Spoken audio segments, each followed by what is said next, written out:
Halo pemirsa, apa kabar Anda hari ini? Senang sekali saya Raden Madlias dapat kembali menemani Anda dalam sebuah program talkshow yang syarat informasi inspiratif untuk Anda dan juga keluarga. Inilah Bincang Sehati. Ya pemirsa, Bincang Sehati, kalau kita ngomongin tentang keluarga pasti di pikiran kita apa?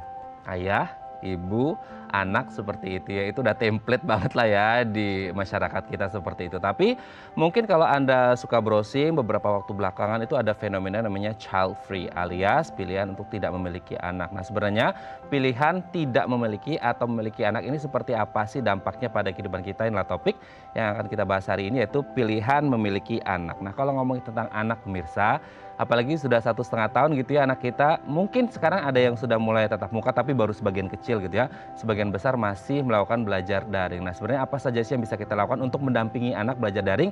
Kita akan membahasnya satu persatu. Yang pertama, diskusi jadwal dan target belajar. Nah ini juga menjadi sangat penting pemirsa kalau kita ngomongin tentang jadwal belajar dan target belajar. Kenapa?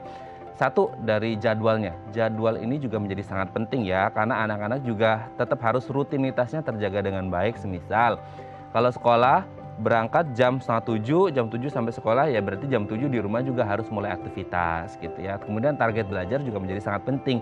Jangan sampai anak asyikan main, yang ada malah nanti target belajarnya ini nggak tercapai gara-gara terlalu asik main, seperti itu ya. Jadi menjadi penting untuk menentukan jadwalnya dan target belajarnya. Oke, kita lanjut poin yang kedua pemirsa. Ciptakan lingkungan yang kondusif. Nah ini juga menjadi sangat penting, apalagi kalau mungkin ya, ini mungkin ketika orang tuanya juga lagi WFH gitu ya. Nah kan kondisi di dalam rumah itu bisa berbeda-beda gitu. Ada yang mendukung anak untuk belajar, ada juga yang tidak bisa mendukung gitu, gara-gara satu dan lain hal deh. Nah makanya penting bagi kita sebagai orang tua untuk menciptakan nih kondisi lingkungan rumah yang kondusif bagi anak-anak untuk belajar. Jangan sampai ada sesuatu yang bisa menjadi pengganggu sehingga fokus belajar anak ini tidak menjadi baik gitu ya. Oke, kita lanjut poin yang selanjutnya. Ajak anak sampaikan ide dan kreativitas. Nah ini juga yang sering ya, jangan sampai kita sebagai orang tua itu full mendikte. Karena kita berpikir ya kan kita orang tua, kita punya pengalaman lebih banyak seperti itu. Makanya kalau bisa kita sebagai orang tua itu kita diskusi sama anak, supaya anak ini menyampaikan idenya, kreativitasnya seperti apa. Dek, kamu mau belajarnya seperti apa, mau belajar apa, topik apa, gimana cara belajarnya. Sehingga akhirnya ketika mereka melemparkan ide mereka, secara tidak langsung mereka akan menyampaikan kreativitasnya. Nah satu sisi ini bisa membantu mereka belajar, yang kedua juga ini bisa mengasah kinerja otaknya supaya lebih kreatif ya. Jadi bagian kanan otaknya ini juga menjadi sangat kreatif sekali untuk belajar ke depannya seperti itu ya. Oke, kita lanjut poin yang selanjutnya pemirsa. Bantu anak menyatu dengan topik. Nah selama ini mungkin kita sering lihat ya pemirsa, bagaimana kemudian seperti teman-teman saya di media sosial ini banyak sekali yang share gitu ya. Entah itu di Facebook, Instagram dan lainnya, itu mereka meng-share kegiatan anak-anak mereka gitu. Dalam berupa video, ini anak jadi dokter, ini anak jadi insinyur, ini anak jadi apa gitu ya. Nah ini menjadi sangat penting ketika kita sebagai orang tua membuat anak ini bisa menyatu dengan topik apa yang menjadi pembelajaran mereka. Jadi sangat penting tadi, makanya diskusi dengan anak ini juga menjadi sangat penting. Oke, kita lanjut poin yang terakhir pemirsa. Berikan jeda dan kebutuhan emosionalnya. Nah ini juga menjadi sangat penting. Kenapa? Yang namanya belajar itu pasti kan kewajiban gitu ya pemirsa ya. Tapi yang namanya anak ini kan nature-nya memang bermain. Jangan sampai kita strict banget gitu ya. Strict banget, akhirnya anak-anak ini malah trauma gitu. Jadi takut belajar. Nah penting bagi kita sebagai orang tua untuk memberikan jeda dan kebutuhan emosionalnya ini tetap terpenuhi dengan baik. Oke, itu dia tadi beberapa cara mendampingi anak belajar daring, dan kami akan membahasnya sesaat lagi. Tetap bersama kami di Bincang Sehati.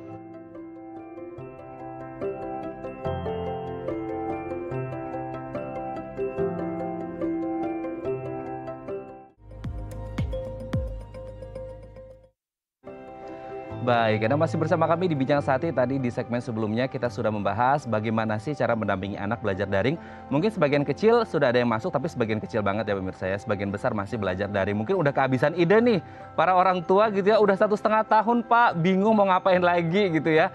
Harus ngapain lagi? Nah nggak apa-apa, tidak ada kata telat. Kita akan bahas sekarang. Nah untuk membahasnya telah tersambung bersama kami di sambungan Zoom dengan Bapak Juli Andrianto, SPD MPD, Kepala SMP 4 Abung Timur, Lampung Utara, yang juga pernah menyabet gelar guru favorit di Lampung Utara. Subhanallah nih. Kita sapa terlebih dahulu. Assalamualaikum Pak Andre, apa kabar? Waalaikumsalam Mas Raden, alhamdulillah baik. Alhamdulillah baik ya Pak Andre ya. Hari ini kita akan membahas satu hal yang ini kayaknya sudah di bidang keahliannya Pak Andre nih ya. Kita mau kasih tahu para orang tua, untuk gimana cara mendampingi anak gitu ya ketika lagi belajar daring. Kalau sebelumnya aku mau tanya dulu nih Pak Andre, di sekolah ini sudah mulai tatap muka atau baru sebagian atau gimana nih Pak? Untuk di Lampung Utara ini kita sudah tatap muka mulai per 30 Agustus 2021 kemarin ya. Kita tadi tetap menggunakan protokol kesehatan dan hanya 50% saja setiap harinya. Artinya dalam satu ruang itu kalau jumlahnya 32 hanya 16 anak saja yang ikut kegiatan pembelajaran. Itu sesinya per hari diganti sekali-sekali. Jadi 116 itu di hari pertama, yang kedua di hari yang 17.32 di hari yang berikutnya, seperti itu. Mas Raden. Oke, berarti memang masih banyak juga teman-teman kita di luar sana yang masih belajar online dan udah mentok gitu ya, harus ngapain dampingin anaknya. Kita akan bahas satu-satu ya Pak Andre ya. Oke, yang pertama adalah diskusi jadwal dan target belajar ini menjadi penting Pak Andre atau gimana nih? Betul sekali Mas Raden. Jadi pertama yang pasti peran orang tua sangat penting sekali pada saat pembelajaran daring. Karena orang tua ini adalah kunci utama di pembelajaran daring ini. Nah, trik-trik yang pertama salah satunya untuk mendampinginya adalah kita harus diskusi jadwal dengan anak-anak kita, terutama mereka harus bisa menceritakan jadwal di sekolah seperti apa. Kemudian dari jadwal tersebut pihak orang tua juga akan bisa mengetahui hal apa saja yang dibutuhkan oleh anak-anaknya.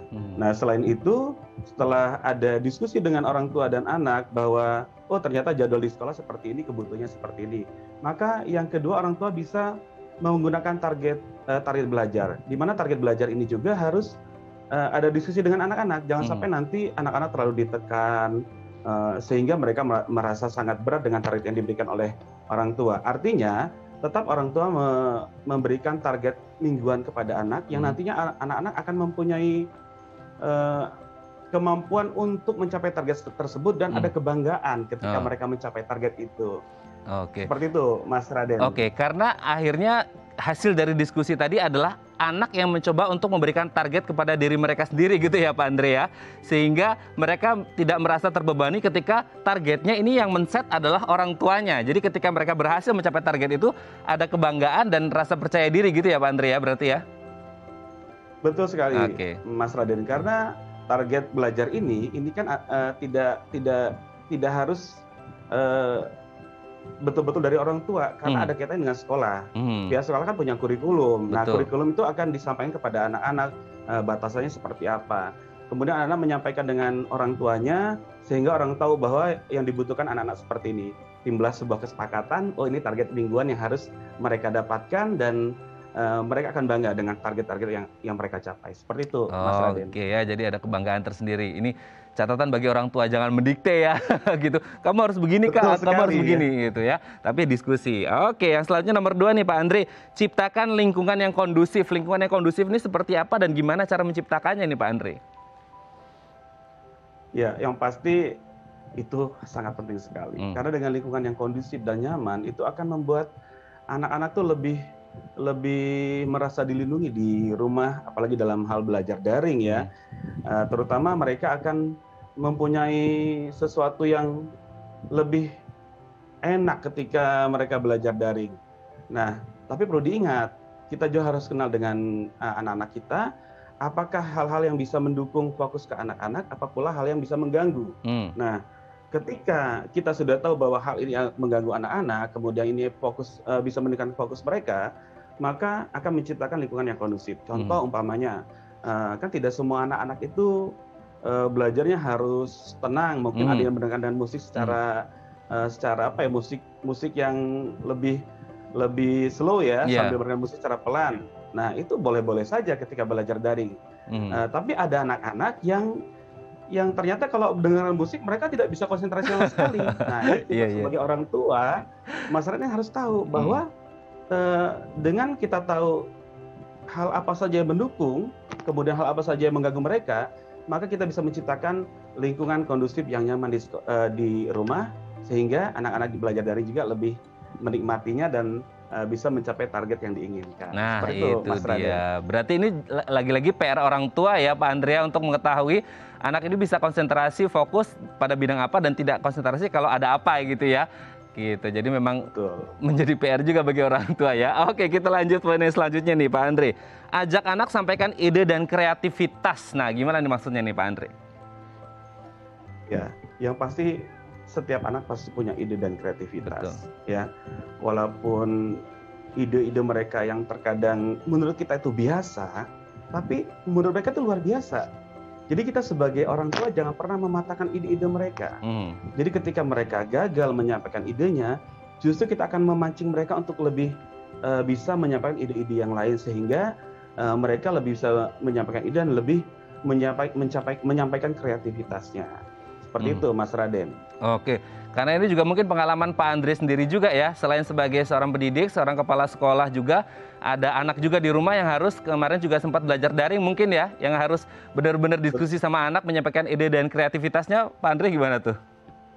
Betul sekali. Jadi pengalaman yang saya dapatkan, kebetulan anak saya sudah SMP ya, sebelumnya di SD kan, itu betul-betul ketika dia daring dengan guru ya, karena kalau daring dengan guru kan kita tidak mendampingi ya, setelah itu kan kita diskusi dengan anak-anak kita, kemudian dia bertanya. Memang ada beberapa hal yang terkadang ya namanya daring, terkadang itu tidak terkoneksi dengan apa yang diinginkan oleh dari pendidik dengan siswa. Nah, pada akhirnya mereka yang bertanya kepada kita, kemudian mereka bertanya, kemudian kita jawab, kemudian mereka juga menyampaikan ide-idenya, sehingga mereka akan lebih bisa memahami topik-topik yang disampaikan oleh pendidik atau materi yang disampaikan. Nanti larinya kita lebih ke fokus ke mereka bisa mendekati topik atau menyatu dengan topik yang diajarkan. Seperti itu, Mas Raden. Nah, itu dia. Itu poin yang selanjutnya, menyatu dengan topik. Kan sering selama ini kalau aku lihat ya Pak Andre ya, sering tuh orang tua terutama bunda-bundanya nih nge-share anak lagi pakai baju dokter atau pakai apa dengan profesi atau bercocok tanam gitu. Ini menjadi sangat penting ketika kita bisa membantu anak menyatu dengan topik yang diberikan oleh guru di sekolah, atau gimana nih Pak Andre? Bisa saja Mas Raden, karena kan ada beberapa materi tentang profesi. Jadi mungkin dengan kaitkan dengan mereka menggunakan atau mengenai baju dokter dan lain-lain, itu bisa lebih menyatu dengan topik. Selain itu ada beberapa hal, Mas Raden, yang harus kita pahami sebagai orang tua. Untuk supaya anak itu lebih mendekat dengan topik, kita ada dua hal ya. Pertama, orang tua harus memahami mengenai namanya persepsi dan motivasi. Nah, contoh umpamanya salah satu materinya tentang pengenalan diri sendiri. Maka orang tua itu akan memberikan apresiasi dulu. Apresiasi itu adalah untuk jembatan antara materi yang akan dicapai dengan materi sebelumnya. Jadi ada istilah bridge-nya itu, ketika anak-anak di tengah-tengah seperti ini materinya mengenal diri sendiri, maka orang tua itu ada gambaran dahulu ya, antara pelajaran sebelumnya dengan pelajaran yang akan datang, sehingga anak-anak akan lebih dekat dengan fokus dengan topik yang akan disampaikan oleh pihak sekolah atau dari guru. Seperti itu. Itu yang pertama, apresiasi. Kemudian motivasi. Nah, motivasi ini penting sekali karena ya namanya anak-anak itu kadang-kadang untuk munculkan motivasi itu perlu dari pihak luar atau dari orang tua. Untuk memunculkan dari diri sendiri mungkin bukan hal yang mudah buat anak-anak. Maka orang tua juga penting, sehingga ketika ada persepsi dan motivasi, itu anak-anak akan lebih fokus dengan topik atau membantu topik yang lebih dekat dengan apa yang diajarkan di sekolah. Seperti itu, Mas Raden. Oke ya, ini ilmu yang sangat penting sekali nih untuk para orang tua ya, bagaimana cara para orang tua bisa mendampingi anak belajar daring. Oke, Pak Andre, yang terakhir adalah berikan jeda dan kebutuhan emosionalnya. Kan nggak mungkin harus belajar terus ya Pak Andre ya, harus ada jedanya gitu. Kebutuhan emosional juga tetap harus diberikan dengan baik. Gimana nih Pak Andre?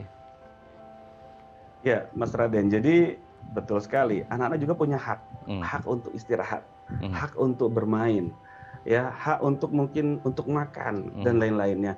Jangan pamannya dari jam 7 nih, mereka sudah belajar dari sekolah sampai jam mungkin pukul 12 lah kurang lebih ya. Kemudian kita buat target atau tanpa sepakat nih, jam 2 sampai jam 6 harus belajar lagi daring ya.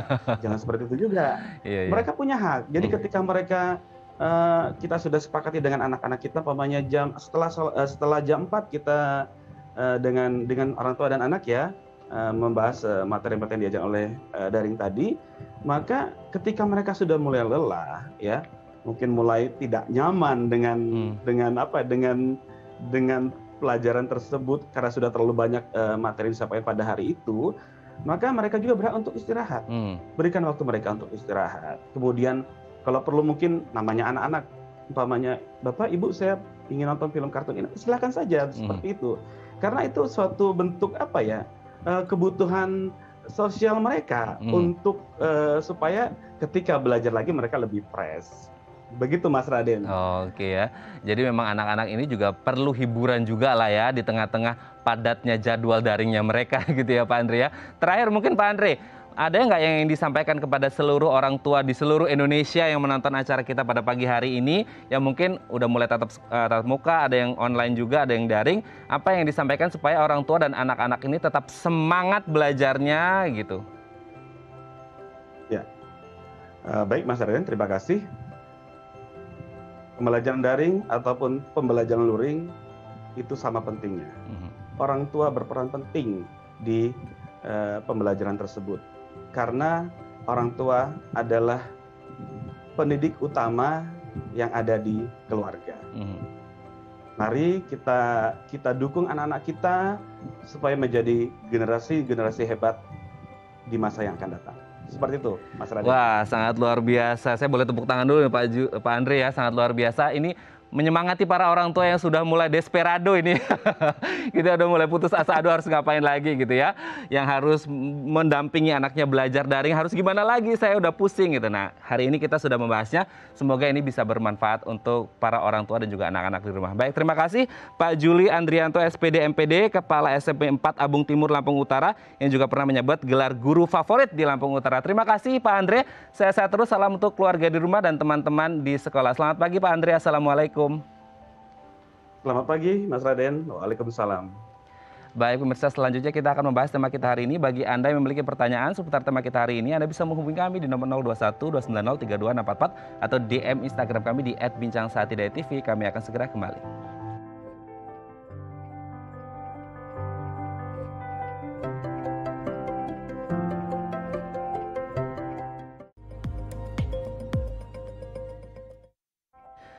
Baik, Anda masih bersama kami di Bincang Sehati dan kita masih membahas sama kita hari ini pemirsa pilihan memiliki anak. Kalau mungkin beberapa belakangan ini ada fenomena child free gitu ya, kita membaca itu happening banget sih kalau Anda ya mungkin lumayan aktif beberapa waktu belakangan gitu. Nah sebenarnya pilihan memiliki anak ini menjadi hal yang sangat penting didiskusikan karena kalau kita ngomongin anak berarti kan menikah. Menikah ini kan tidak hanya menikah satu atau dua kepala gitu ya, tapi ini juga kita ngomongin dua keluarga, menyatukan dua keluarga. Nah sebenarnya pilihan memiliki anak ini seperti apa sih fenomenanya? Inilah topik yang akan kita bahas hari ini. Bagi Anda yang memiliki pertanyaan seputar tema kita hari ini, Anda bisa menghubungi kami di nomor 021 290 32644 atau DM Instagram kami di @bincangsahatidayatv.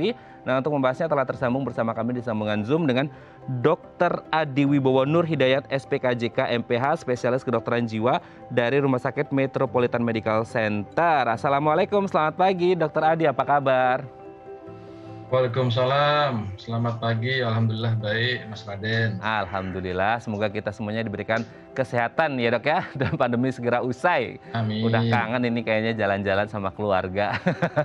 Biar kebutuhan kesehatan mentalnya, kejiwaannya juga tetap terjaga dengan baik gitu ya dok ya. Oke, dok hari ini kita akan membahas tentang seputar pilihan punya anak atau nggak punya anak seperti itu. Tapi sebelum kita ngomongin ke situ dok, kalau ngomongin punya anak atau nggak punya anak kan pasti diawali dulu dari menikah dong, seperti itu. Nah sebenarnya pilihan memiliki anak juga kan menjadi satu hal yang sangat penting untuk didiskusikan. Nah sebelum ngomongin diskusi untuk memiliki anak atau tidak, sebenarnya kondisi psikologis seperti apa sih dok yang harus dipersiapkan ketika orang ini mau menikah? Karena menikah kan bukan hanya menikahkan dua kepala nih, tapi juga dua keluarga. Gimana nih dok? Ya, memang persiapan secara psikologis sebelum menikah itu penting ya. Bahkan ada yang namanya premarital counseling. Sehingga ketika dibicarakan mau menikah itu bagaimana nanti peran masing-masing pasangan saat menikah. Kemudian siapa yang akan mengambil keputusan, bagaimana dengan hubungan keluarga besar, terutama karena di Indonesia ini kan budaya timur, sehingga kita bicara mengenai tidak hanya keluarga inti. Kemudian bagaimana keuangan, ya, bagaimana pengaturannya setelah menikah, dan yang juga penting yang dikatakan oleh Mas Raden tadi, bagaimana rencana punya anak atau tidak. Mungkin demikian yang harus dipersiapkan. Oke, berarti setelah itu kan sebelum menikah. Setelah menikah pun juga harus kembali ditegaskan berarti ya, Dok ya. Maksudnya untuk mengambil keputusan dalam kehidupan rumah tangga kan nggak hanya melulu, oh ini urusannya suami, oh ini urusannya istri, suami di financial, istri di rumah tangga. Nggak seperti itu bukan template ya, Dok ya. Tetap harus didiskusikan seperti itu. Ya, ini adalah kontinuum, jadi satu hal yang berkesinambungan dibicarakan dengan pasangan, dengan suami atau istri. Bagaimana setelah menikah ini, apakah peran masing-masing. Kalau kita lihat bahwa di Indonesia mayoritas adalah Muslim dan mereka menganut bahwa kepala keluarga itu adalah laki-laki, suami. Nah, itu apakah itu relevan dengan kondisi pada saat ini ketika misalnya ternyata istrinya yang bekerja. Nah, kemudian bagaimana siapa yang mengasuh anak, bagaimana dengan keuangan, itu semua dibicarakan sesuai dengan kondisi pada saat ini. Oke ya, semuanya harus dibicarakan, termasuk juga tentang memiliki anak. Nah sebenarnya, Dok, dalam pandangan, tadi kan dokter menyebut juga, kita sebagai pandangan orang timur kan ya kita sudah tahu lah template-nya seperti itu gitu ya. Nah sebenarnya kalau kita berbicara tentang kehadiran anak, sebenarnya seberapa besar pengaruh kehadiran anak dalam rumah tangga kita yang template-nya udah keluarga ya ayah, ibu, anak gitu, Dok? Ya, kalau kita bicara mengenai background-nya, bisa kita lihat dari background sosial, kultural, juga background agama atau spiritual. Kalau sosial itu, punya anak itu dianggap sebagai satu keberhasilan. Apalagi misalnya budaya Batak gitu kan, anak laki-laki itu adalah penerus keluarga ya, yang amat dibanggakan. Itu karena pengalaman saya, pasien-pasien dengan latar belakang suku Batak itu memang sangat mengidolakan anak laki-laki, dan punya anak itu satu keharusan. Kemudian perencanaan itu adalah penerus keturunan ya. Jadi direncanakan punya anak itu seolah-olah silsilah keluarga itu, family tree-nya tidak boleh terputus. Sehingga secara sosial itu satu hal yang tabu atau hal yang buruk kalau misalnya tidak punya anak. Itu secara sosial kultural itu demikian. Kemudian secara agama spiritual itu banyak juga yang belum tahu bahwa secara sosial kultural keagamaan itu tidak hanya ketika bayi itu lahir kemudian dia besar dewasa, tapi bahkan ketika nanti orang tuanya meninggal pun anak itu berperan penting secara agama, karena misalnya dalam agama Islam yang mayoritas didoakan orang tua yang sudah meninggal itu. Jadi anak itu investasi akhirat. Jadi banyak hal-hal yang bisa mendorong kenapa orang merasa bahwa punya anak itu penting. Oke. Berarti dengan standar yang ada di masyarakat kita, sosial kultural, agama spiritual, ini menjadi standar yang wajib gitu nggak? Apalagi kalau kita ngomongin orang timur, bahwa standar ideal keluarga adalah yang memiliki anak gitu, Dok, atau gimana nih? Atau mungkin beda-beda orang, beda-beda pendapat juga, atau gimana? Ya itu makanya ada pergeseran, ada dua, saya rasa ada 3 kelompok ya sekarang. Yang pertama adalah mereka yang mendukung dengan child free ya, bahwa seseorang itu tidak perlu punya anak. Ya itu memang keyakinan mereka bahwa punya anak itu ya merepotkan, ya tidak perlu punya anak untuk masa depan. Yang kedua adalah yang netral, jadi ya punya anak boleh, enggak punya enggak apa-apa gitu. Dan yang ketiga adalah yang menentang child free itu. Jadi mereka yang tadi saya katakan secara sosio-kultural dan keagamaan memang punya dasar-dasar yang kuat, bahwa mereka mengatakan, loh, punya anak itu meneruskan keluarga kita. Punya anak itu nanti begitu bapak ibu sudah meninggal, kamu yang akan mendoakan saya, gitu. Itu adalah hal-hal yang memang kenyataan realita, Mas Raden. Oke. Nah, sebelum kita bahas child free-nya, kenapa akhirnya fenomena ini muncul? Kalau kita ngomongin anak secara umum kan sering kita mendengar juga ada istilah banyak anak banyak rezeki nih, Dok. Nggak tahu ini old fashion banget atau gimana, maksudnya yang dengan apa ya, istilah ini tuh apa yang sebenarnya terjadi di masyarakat kita ketika kita ngomongin banyak anak banyak rezeki gitu? Ya, kalau kita dari kultur misalnya orang Jawa ya, mangan orang mangan ngumpul, itu kan memang menunjukkan bahwa banyak itu berkumpul itu jadi satu kebahagiaan tersendiri gitu. Jadi punya anak banyak kemudian berkumpul itu menyenangkan, membahagiakan. Kalau dari segi agama sekali lagi misalnya, karena kita mayoritas Muslim, itu ada hadis Nabi yang bilang, saya akan banggakan umatku yang banyak. Jadi itu bukan hanya sekedar menyalahkan bahwa oh nggak boleh kamu bilang begitu, banyak anak banyak rezeki, tapi ada latar belakang keagamaan di masyarakat kita yang memang mendukung bahwa punya anak itu ibadah gitu. Dan banyak anak itu juga dianjurkan. Oke. Kalau rezekinya jadi tidak hitam putih, tapi ini Mas Raden, memang kita punya ada tinjauan sosial kultural demikian. Oke. Nah, kalau ngomongin tentang tadi ya banyak anak banyak rezeki, bagaimana kemudian ya mangan orang mangan, yang penting ngumpul gitu ya, Dok ya. Ini bahasa Jermannya kan kayak gitu ya. Nah, tapi kan akhirnya kok belakangan ini saya nggak ngerti nih, maksudnya belakangan ini atau sebenarnya sudah ada sejak dari lama istilah child free ini muncul, apa yang sebenarnya nyentil gitu ya, Dok ya, hingga akhirnya fenomena child free ini muncul, Dok? Ya, kalau pilihan tidak mau punya anak itu saya rasa sejak zaman dulu ya. Tetapi kalau dari sejarah, kalau kita lihat Webster Dictionary itu child free itu baru keluar itu lema itu 1901 ya. Kemudian mulai dipopulerkan tuh pada sekitar 10-15 tahun terakhir. Jadi memang dari dulu sudah ada, tetapi karena memang ada perubahan gaya hidup, kemudian masyarakat makin demokratis dan modern, mengungkapkan semua yang ada dalam opini dalam pikirannya, itu menjadi satu hal yang mulai populer, kemudian mulai bisa diterima oleh sebagian masyarakat.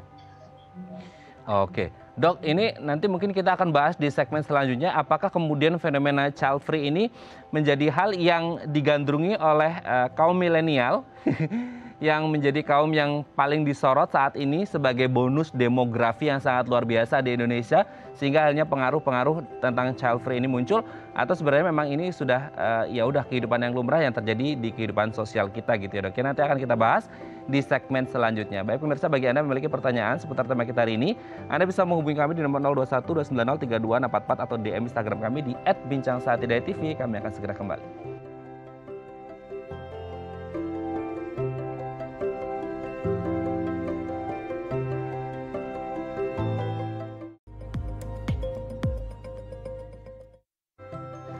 Baik, Anda masih bersama kami di Bincang Sehati dan kita masih membahas tema kita hari ini, pilihan memiliki anak. Bagi Anda yang memiliki pertanyaan seputar tema kita hari ini, Anda bisa menghubungi kami di nomor 021 290 3244 atau DM Instagram kami di @bincangsahatidayatv. Kita masih bersama dengan Dr. Adi Wibowo Nur Hidayat, SPKJK MPH, dokter spesialis kedokteran jiwa dari Rumah Sakit Metropolitan Medical Center. Dr. Adi, kita lanjut lagi ya, Dok ya. Tadi di segmen sebelumnya aku sempat bahas, Dok, maksudnya Indonesia ini kan bonus demografinya sangat luar biasa. Dan kalau kita ngomongin bonus demografi juga kita ngomongin mau nggak mau tentang kaum milenial nih sekarang yang menjadi sorotan banyak sektor seperti itu. Nah, apakah konsep hidup child free ini menjadi pilihan bagi mereka-mereka kaum milenial yang membina rumah tangga di usia-usia milenial ini, Dok? Oke, sebelum kita masuk ke situ, saya akan bahas dulu kenapa orang menjadi child free. Ada banyak alasan, karena terminologinya bermacam-macam. Ada yang dibilang child free, itu beberapa mengatakan apabila seseorang itu memang berniat tidak punya anak.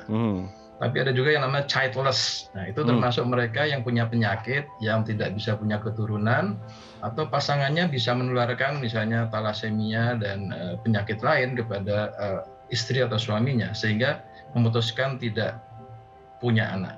Jadi beda antara tidak ingin punya anak dan tidak bisa punya anak. Nah, Jadi ada child free, ada childless. Nah, bagaimana child free itu bisa berkembang di masyarakat modern ini?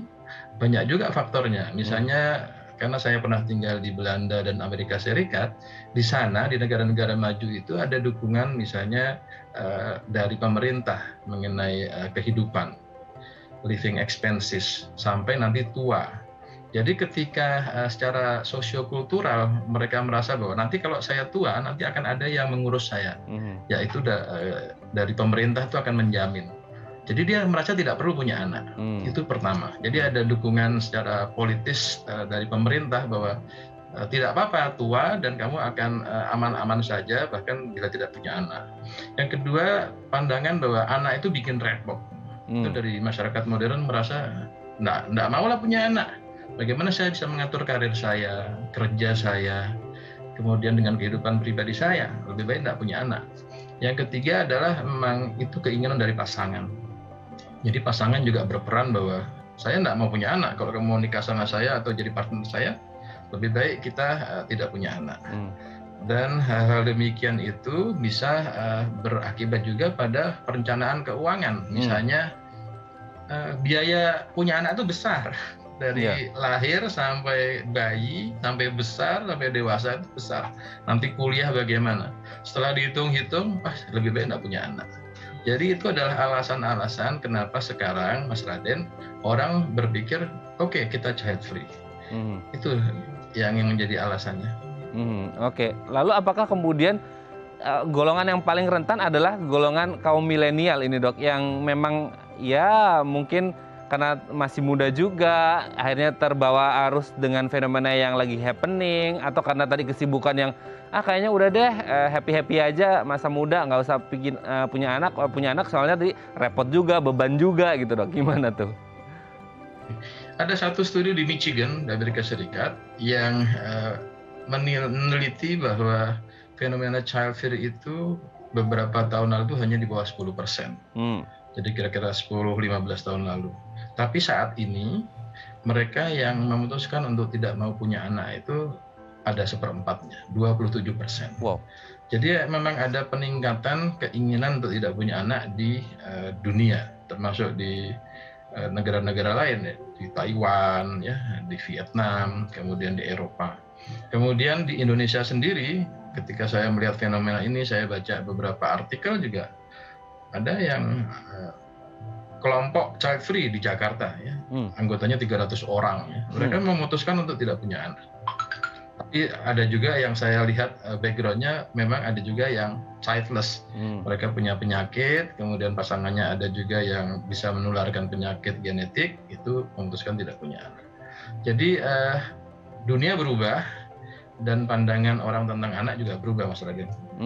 Oke, pandangan orang tentang anak juga berubah. Nah, ngomong-ngomong tentang pandangan, Dok, sebenarnya apa yang dipandang oleh masyarakat ketika ada satu pasangan deh atau komunitas atau kelompok yang akhirnya mereka memutuskan untuk child free. Sementara kan tadi kita orang ketimuran yang ya keluarga yang punya anak. Nah, sebenarnya ketika ada peningkatan tadi ya di bawah 10% dari Michigan gitu ya, kemudian sampai 27% di Indonesia juga, di Jakarta tadi ada kelompok child free 300-an orang. Ini sebenarnya apa yang kemudian nanti akan dipandang oleh masyarakat ketika mereka menemui orang-orang dengan konsep hidup child free, Dok? Ya, yang saya katakan tadi ada 3 kelompok tadi. Yang satu mendukung, yang kedua netral, ya terserah mau punya anak atau enggak, itu hak kalian. Tapi ada juga yang menentang. Ada juga yang menentang. Jadi, 3 kelompok ini akan saling tarik ulur dalam hal bagaimana memandang child free fenomena ini. Oke. Ya, jadi mungkin ada yang pro, kontra, dan ya bahasanya itu kalau bahasa Belandanya sabodo teuing gitu ya, Dok ya. Oke, Dok, sebelum kita lanjut, Dok, ini ada pertanyaan dari Bu Indri mungkin ini ya. Bu Indri, Dok, saya dan calon suami, betul berarti ya, Dok, saya dan calon suami akan menikah dalam waktu dekat. Kami memutuskan untuk nggak memiliki anak. Dari pihak saya, orang tua saya sudah memiliki cucu dari kakak-kakak saya. Sementara suami saya anak tunggal dan orang tuanya berharap kami memiliki anak. Wah, ini agak complicated ya. Gara-gara ini kami berdua jadi sering bertengkar. Kami harus gimana ya? Waduh, ini kayaknya berat nih, Dok. Atau gimana nih, Dok? Oke. Saran saya adalah seeking help from professionals. Ya. Silakan datang ya ke konselor pernikahan. Di MMC juga ada ya, psikiater ahli marital counseling dan premarital counseling. Jadi hal-hal yang memang terkait dengan bagaimana persiapan sebelum menikah. Apabila Bu Indri dengan calon suaminya itu berbeda pandangan, itu tidak hanya individual, tapi yang tadi background-nya itu adalah keluarga juga. Bahkan beberapa kasus tidak hanya ini tidak ada masalah dengan orang tuanya bilang, oh enggak apa-apa, kamu nggak punya anak, tetapi kakek neneknya ribut, ya. Jadi bahkan harus dipikirkan karena keluarga besar dan juga dengan latar belakang suku dan agama yang berbeda-beda, kemudian bagaimana memandang anak itu dari sudut pandang beberapa sudut pandang yang berbeda juga, tolong dibicarakan. Dan saran saya itu premarital counseling itu lebih baik. Oke, tetap harus konseling begitu ya dok ya. Semoga ini bisa menjawab ya Bu Indria, dan semoga tetap harmonis terus, apalagi dekat-dekat waktu hari hanya ya. Semoga tetap langgeng, amin. Terima kasih Bu Indri sudah menghubungi kami. Kita lanjut lagi dok. Dok, tadi kan kalau untuk beberapa negara di Eropa, Belanda dan lain sebagainya gitu, ada support gitu ya dok ya, untuk life expenses-nya mereka ke depan gitu. Kalau sudah elderly pun mereka juga ada yang menampung kan seperti itu dari ya kepentingan politis dari pemerintah setempat seperti itu. Tapi kalau di Indonesia kan mungkin kita belum melihat itu, atau memang ada atau nggak ada, saya nggak begitu paham gitu ya dok ya. Tapi intinya gini, kalau orang memutuskan untuk child free, kan kalau di Indonesia gini, kita punya anak nanti yang tua ada yang ngasuh kan seperti itu salah satu sebab dan akibatnya. Nah kalau semisal akhirnya orang memutuskan tidak memiliki anak, sebenarnya mereka itu visioner nggak sih dok? Maksudnya melihat ke depan konsekuensi apa aja yang mungkin bisa mereka dapatkan gitu dok? Kalau saya baca jurnal, artikel-artikel dengan mereka yang child free, mereka sudah tahu konsekuensinya. Bahwa ketika nanti tua, apakah mereka itu akan hidup sendiri atau bersama pasangan, atau memang tidak punya support group ya, dalam arti bahwa tidak perlu anak gitu ya. Itu sangat tergantung dengan beberapa asumsi ya. Kedepannya itu mereka ingin seperti apa. Misalnya ada komunitas child free, saya rasa juga mereka sudah mempersiapkan tuh. Nanti kalau kami tua, bagaimana nih persiapannya untuk tanpa anak ya. Oke. Tapi meskipun akhirnya mereka memilih gitu dok ya untuk kayak child free, sebenarnya kan kita sebagai manusia kan bukan robot yang disetting, oke ini programnya begini, nggak punya anak. Kita kan juga punya hati, pikiran, kita berbaur dengan masyarakat yang rata-rata punya anak seperti itu. Ketika akhirnya mereka memutuskan child free, sebenarnya jauh di dalam relung hatinya mereka gitu ya dok ya. Sebenarnya mereka fine-fine aja, nyaman-nyaman aja, atau kadang-kadang kondisi psikologis mereka kayak merindukan, ada kayak enak ya punya anak, tapi aku nggak punya anak, tapi kok kayaknya enak ya gitu. Itu ada nggak sih dok, maksudnya perasaan-perasaan seperti itu yang akhirnya kayak ups and down gitu dok? Itu tergantung individu ya. Ada beberapa yang memang die hard ya, pokoknya nggak mau punya anak gitu ya. Tapi ada juga yang akhirnya setelah didesak sama keluarga besar, kemudian ada tekanan dari latar belakang suku tertentu, kemudian juga dari kultur bahwa kamu nggak punya anak itu kamu sebuah aib gitu ya, nggak ada penerus keluargamu, itu akhirnya mereka juga menyerah, ya udahlah lebih baik punya anak. Makanya kan ada komunitas, ada hal-hal yang membuat mereka bersatu gitu. Karena apa? Karena memang child free itu sebuah pilihan. Jadi ada yang merasa bahwa ini adalah sebuah pilihan, tapi ada juga yang merasa bahwa ini nggak boleh, harus kita ubah. Bahwa ini tidak benar nih, orang tidak mau punya anak itu satu hal yang menyalahi pola di masyarakat. Oke, ini kan ya ada yang sampai die hard nggak mau punya anak beneran gitu ya dok ya. Tapi kan mau tidak mau kita berkumpul di satu lingkungan sosial yang ya mayoritas seperti itu, punya anak kan seperti itu. Nah, salah satu hal yang mungkin tadi dokter sebutkan adalah bagaimana kemudian keluarga besar mempush orang untuk memiliki anak. Nah, sebenarnya cara menjelaskan dok, poin-poin apa saja sih yang harus dijelaskan, atau gimana cara jelasnya supaya keluarga ini paham gitu dok? Ya, itu hal-hal yang memang harus bersama-sama ya, suami dan istri itu sepakat dulu apakah memang ini sebuah pilihan. Kalau memang sudah memutuskan memang tidak mau punya anak, datang kepada keluarga besar, entah pertama individu dulu didekati, kemudian baru keluarga besar, sehingga dipersiapkan itu. Yang saya katakan tadi ada beberapa kasus bahwa memang pertama yang dekati orang tuanya Iya. setuju, enggak apa-apa, enggak usah punya anak. Tapi ada juga ya akhirnya kakek neneknya yang ribut. Wah, enggak bisa nih. Dalam keluarga kami itu enggak ada istilahnya itu silsilah terputus itu enggak ada. Jadi memang konsekuensinya itu adalah panjang. Dalam arti child free itu belum bisa sepenuhnya diterima di masyarakat Indonesia dan juga beberapa kultur. Oke ya, apapun keputusannya memiliki anak atau tidak memiliki anak, kita kembalikan lagi ke orangnya masing-masing gitu ya dok ya. Apapun itu konsekuensinya kita bisa tanggung. Mungkin kalau ada berpikir konsekuensi punya anak, life expenses-nya juga nanti gede, nggak punya anak nanti tuanya diasuh sama siapa, itu kita kembalikan lagi. Kita tidak bisa memaksa satu individu untuk memiliki anak atau tidak memiliki anak. Yang penting tahu sendiri nanti visi ke depannya, oh seperti ini kalau pilihannya ini, seperti ini kalau pilihannya seperti ini. Nah, menjadi sangat penting kalau ini keluarganya yang penting harmonis ya dok ya. Nanti mungkin di segmen terakhir dok, kalau tadi kita udah ngomongin mau memiliki anak atau enggak, segmen terakhir kita mau membahas tips supaya rumah tangganya tetap harmonis meskipun mungkin ada yang mau punya anak atau nggak punya anak nanti di segmen terakhir ya dok ya. Baik pemirsa, bagi Anda yang memiliki pertanyaan seputar tema kita hari ini, Anda bisa menghubungi kami di nomor 021 290 32644 atau DM Instagram kami di @bincangsantai.tv. Kami akan segera kembali.